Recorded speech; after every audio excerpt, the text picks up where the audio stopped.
नमस्कार, 22 जिले 22 खबर में आपका स्वागत है। मैं हूं आपके साथ पराग गुप्ता।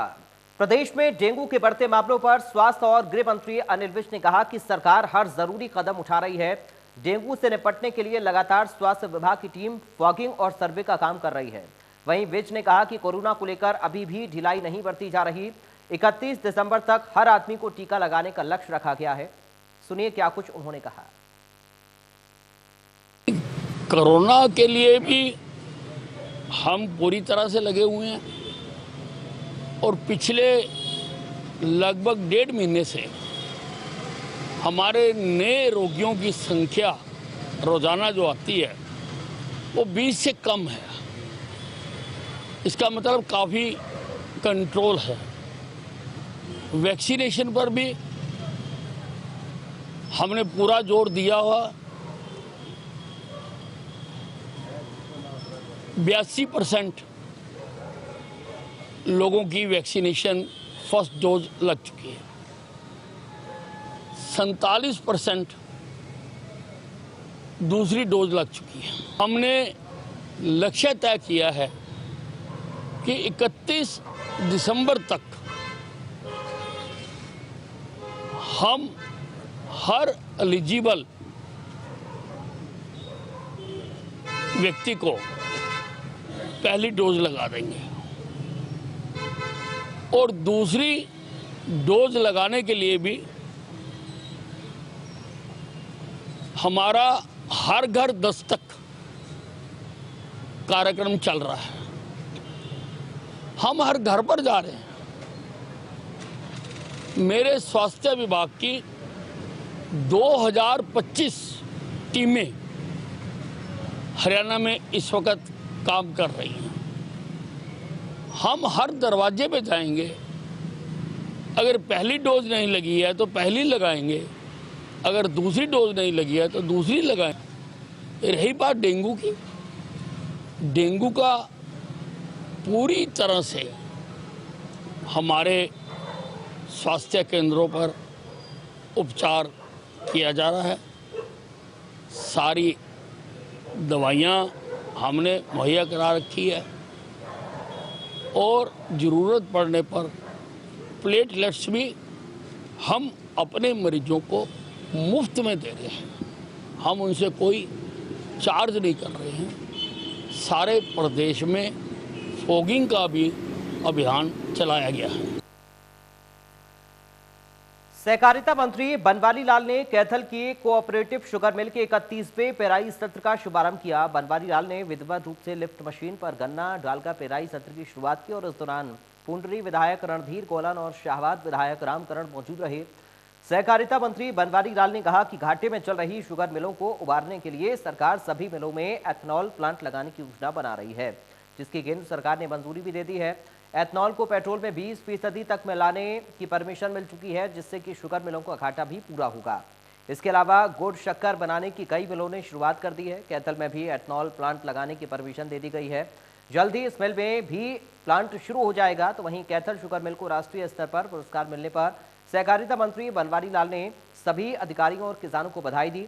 दरअसल कैथल शुगर मिल ने राष्ट्रीय स्तर पर गन्ना विकास में अब की बार प्रथम पुरस्कार जीता। इससे पहले भी कैथल शुगर मिल ने राष्ट्रीय स्तर पर कई इनाम जीते हैं।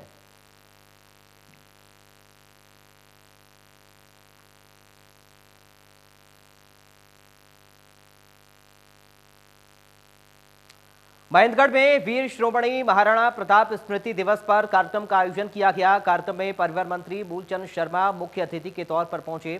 कार्यक्रम में बीजेपी कार्यकर्ताओं की तरफ से रामविलास शर्मा के नेतृत्व में उनका स्वागत किया गया और कार्यकर्ताओं से रूबरू भी हुए।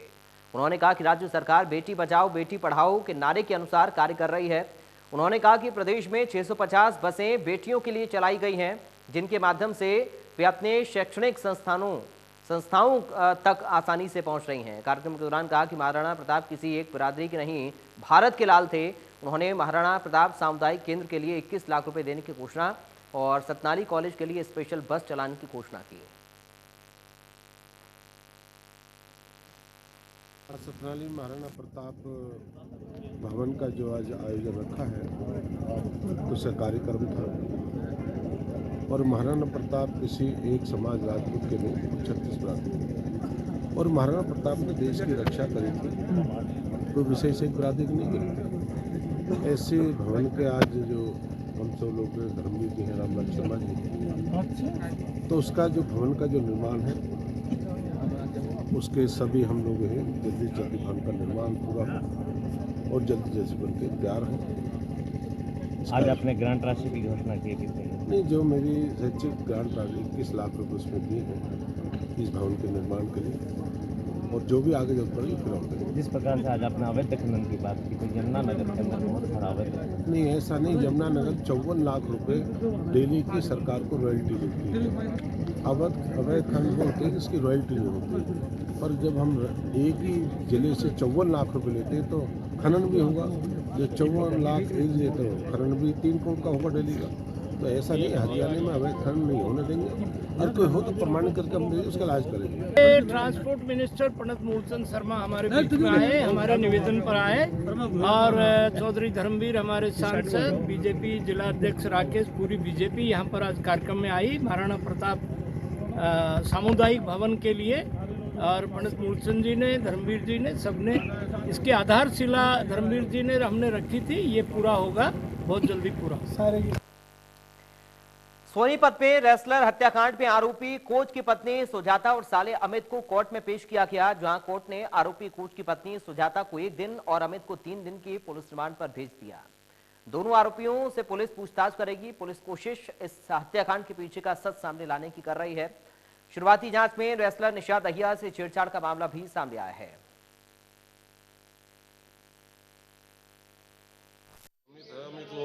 पेश किया गया था।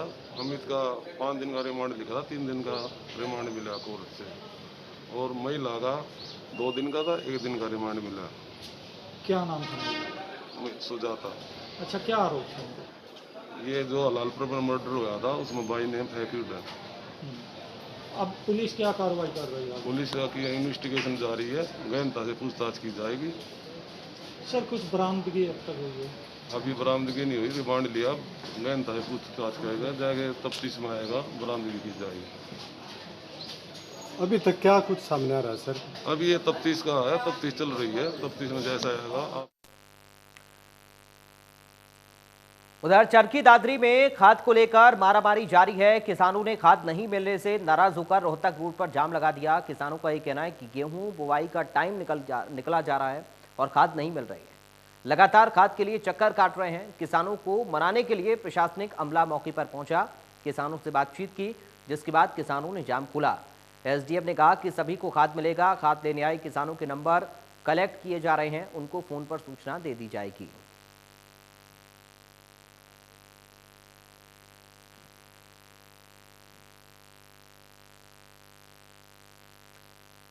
पानीपत के नागरिक अस्पताल में भी डॉक्टर्स ने पेन डाउन स्ट्राइक रखी। स्टेट कमेटी के आह्वान पर हड़ताल रखी गई। डॉक्टर्स के वेलफेयर के लिए 3 सूत्री मांगों को लेकर हड़ताल रखी गई थी।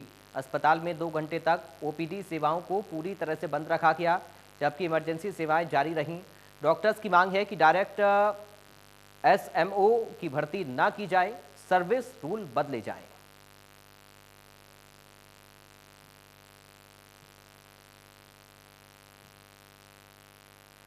सिरसा में नागरिक अस्पताल के डॉक्टर्स ने पेन डाउन स्ट्राइक रखी। स्टेट कमेटी के आह्वान पर हड़ताल रखी गई। डॉक्टर्स के वेलफेयर के लिए 3 सूत्रीय मांगों को लेकर हड़ताल रखी गई थी। अस्पताल में 2 घंटे तक ओपीडी सेवाओं को पूरी तरह बंद रखा गया, जबकि इमरजेंसी सेवाएं जारी रहीं। डॉक्टर्स की मांग है कि डायरेक्ट एसएमओ की भर्ती ना की जाए, सर्विस रूल बदले जाएं।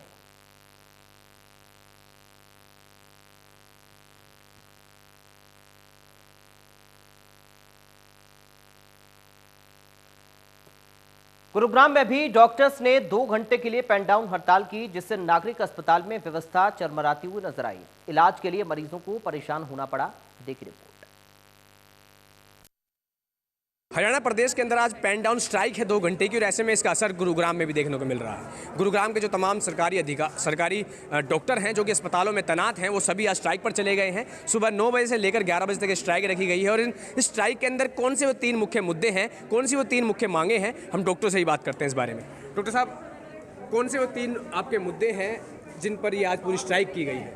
काफ़ी समय से सरकार से 3 मांगे थी हमारी मुख्य रूप से। एक पहला था जो स्पेशलिस्ट कैडर बनाने की बात थी, और उसका मुख्य कारण यही था कि जो हमारे हरियाणा में डॉक्टर्स हैं वो सर्विस से VRS लेके जा रहे हैं। उनका कहना है कि जो हमें रिस्पेक्ट मिलनी चाहिए वो हमें नहीं मिल रही है।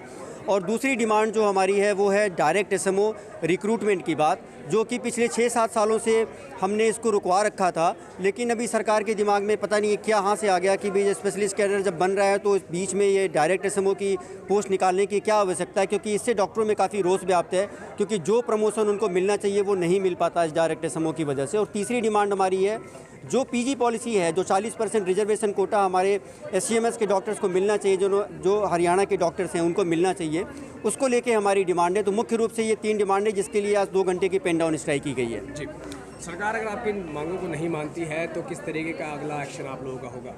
ये आज पेन डाउन स्ट्राइक 2 घंटे की है। अगर इसमें सरकार कोई डिसीजन नहीं लेती है तो आज हमारी फिर स्टेट एसोसिएशन से मीटिंग होगी और पूरे डिस्ट्रिक्ट उसमें जुड़ेंगे, सारे 22 डिस्ट्रिक्ट हरियाणा के, और उसके हिसाब से डिसाइड किया जाएगा।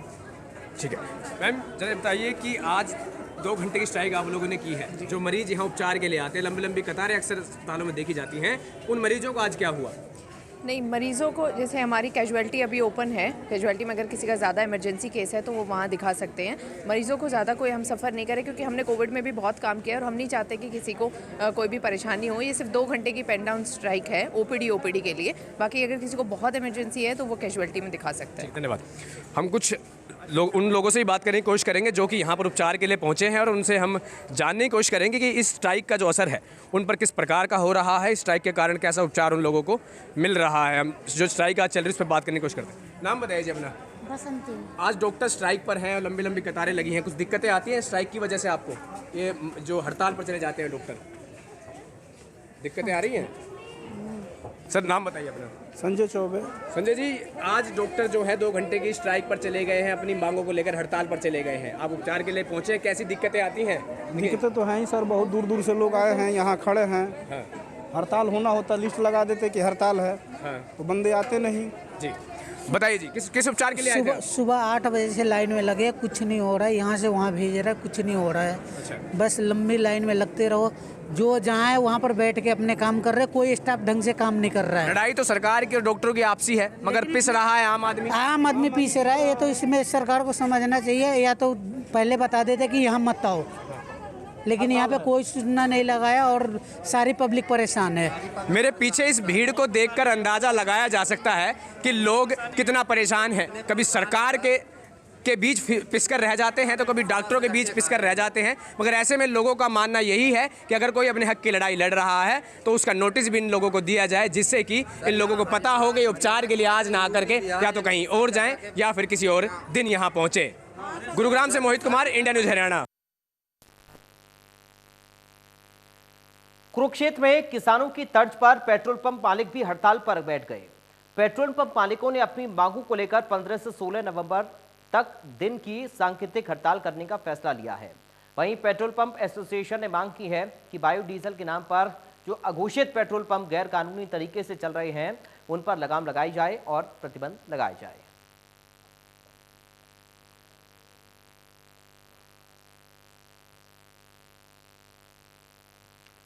करनाल के अलीपुर स्थित टेक्सटाइल फैक्ट्री में सीएम फ्लाइंग टीम की छापेमारी से हड़कंप मच गया। दरअसल फैक्ट्री से खुले में रोजाना हजारों लीटर केमिकल युक्त पानी खुले में डालने की शिकायत मिलने के बाद छापेमारी की गई। इस दौरान टीम ने फैक्ट्री में प्रदूषण मानकों में लापरवाही पकड़ी।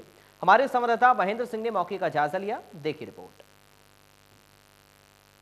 अलीपुर स्थित एक टेक्सटाइल फैक्ट्री में छापेमारी की है।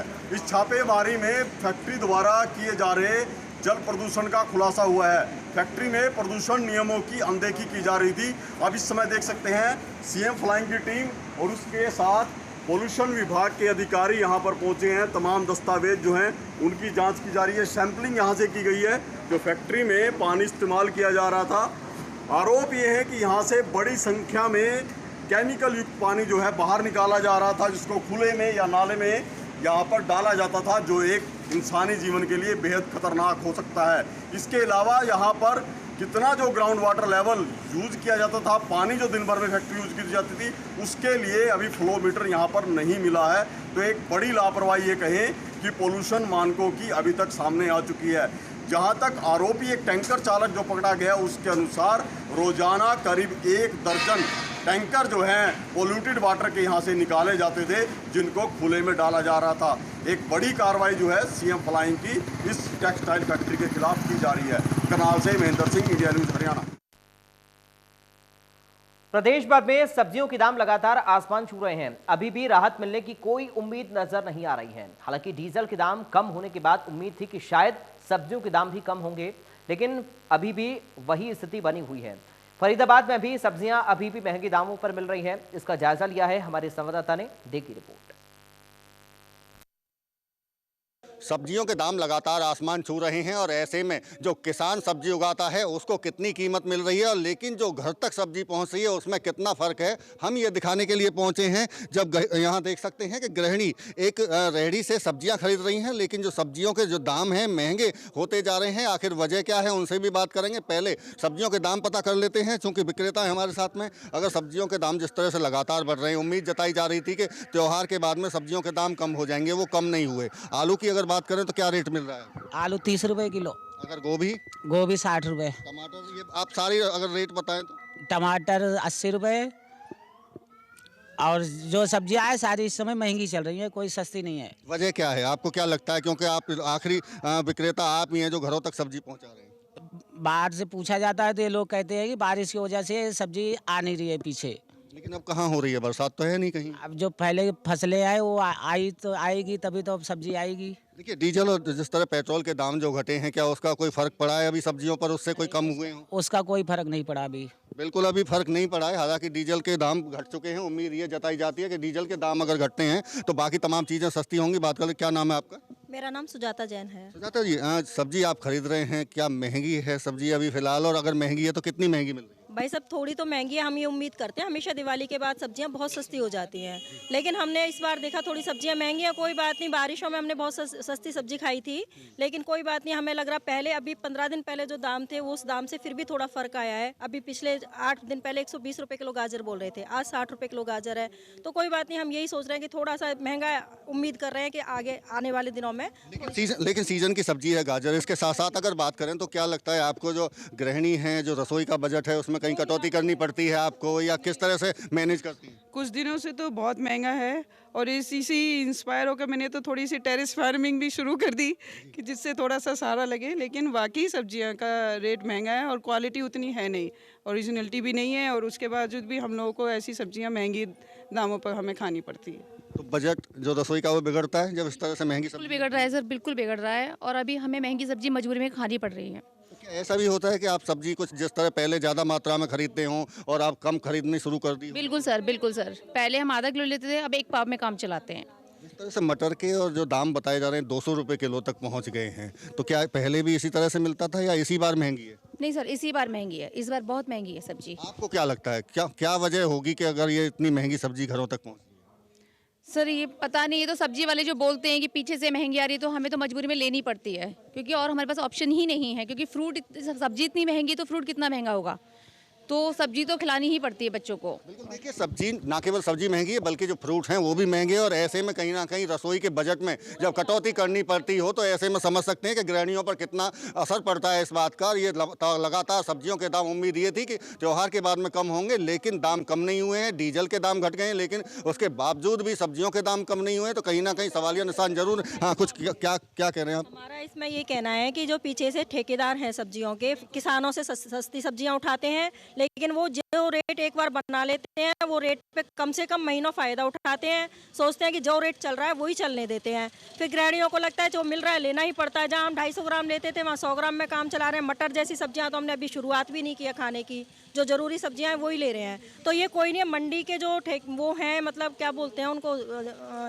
ठेकेदार है जो भी है, वही सबसे ज़्यादा वही कमा रहे हैं इस चीज़ में। बिल्कुल, देखिए एक बड़ा सवाल यही है कि जिस तरह से किसानों से सब्जी खरीदी जाती है वो बेहद सस्ते दामों पर, लेकिन घरों तक पहुंचते पहुंचते जिस तरह से महंगी होती है, तो एक ये बड़ा सवाल है। अब देखना होगा कि कब तक ये सब्जी सस्ती हो पाती है। फरीदाबाद से Devendra Kaushik, India news.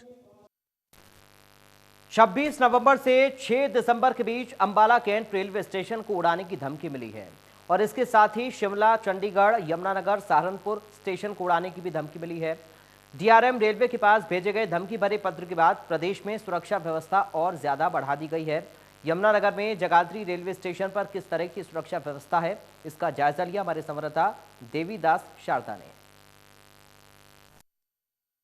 DRM को मोहम्मद अमीन शेख नाम के व्यक्ति ने एक धमकी भरा पत्र लिखा जिसमें यमुनानगर समेत कई स्टेशनों को उड़ाने की धमकी है, जिसमें सहारनपुर है, अंबाला है, शिमला है। इसके अलावा और भी जो सेलिब्रिटीज हैं उनको लेकर खतरा है। इस समय हम खड़े हैं यमुनानगर जगाधरी के प्लेटफार्म पर। यहाँ हमने आके देखा, रियलिटी चेक किया तो यहाँ की जो जीआरपी पुलिस है, आरपीएफ है, वो प्रॉपर तैनात है।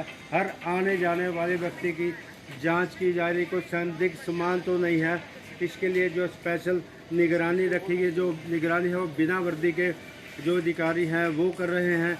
इसके अलावा हर आने जाने वाले से पूछताछ की जा रही है, वो कहाँ आ रहा है, कहाँ जा रहा है। तो जो पुलिस की बात करें, आरपी और जीआरपी का ये जो है मिक्स प्लान है ताकि किसी तरह की चूक ना आ जाए। इस पूरी डिटेल के लिए हमारे साथ एसएचओ नरेंद्र प्रसाद है जो मौजूद है। उनसे जानते हैं कि किस तरह की धमकी आई है और किस तरह की तैयारी।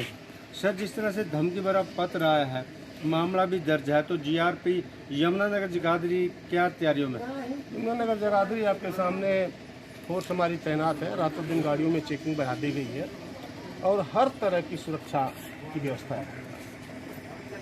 तो कैसे चेक करते हैं आप लोग? हमारे पास जैसे मेटल डिटेक्टर है या वैसे हाथ से चेक करते हैं, पूछताछ करते हैं, उसकी नज़र रखते हैं, सिविल में भी और वर्दी में भी। मतलब जैसे भी आदमी के मन में किसी प्रकार की दहशत ना हो, हम हर मुमकिन करते हैं ताकि किसी आदमी को किसी प्रकार की परेशानी ना हो।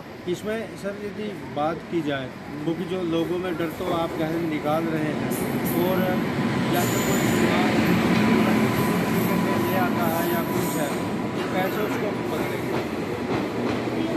चेकिंग में पकड़े जाते हैं। अगर किसी के पास ऐसा कुछ होता है या कोई कई बार इन्फॉर्मर बिगड़ते हैं तो बता देते हैं उनके पास ऐसा सामान है। जो हमारा सोर्स है या हमारी रूटीन की चेकिंग है उसमें। सर, कितनी गाड़ी यहाँ से आती जाती है? आप ग्राउंड कितनी लगभग गाड़ी आती है? लगभग टोटल अगर देखा जाए तो 4 जिसमें भी कली तो ट्रेन के अंदर भी सुरक्षा या जांच रहती है?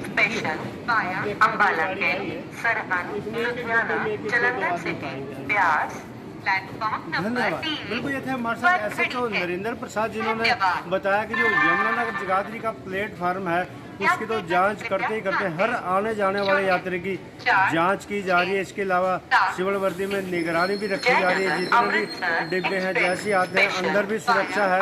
तो प्लेटफार्म के एम्प्लॉइज हैं वो भी यहाँ पर आते हैं और यात्रियों को एसएचओ यमुनानगर जगाधरी ने यही विश्वास दिलाया है किसी को घबराने की जरूरत नहीं है और ना किसी तरह की चिंता की।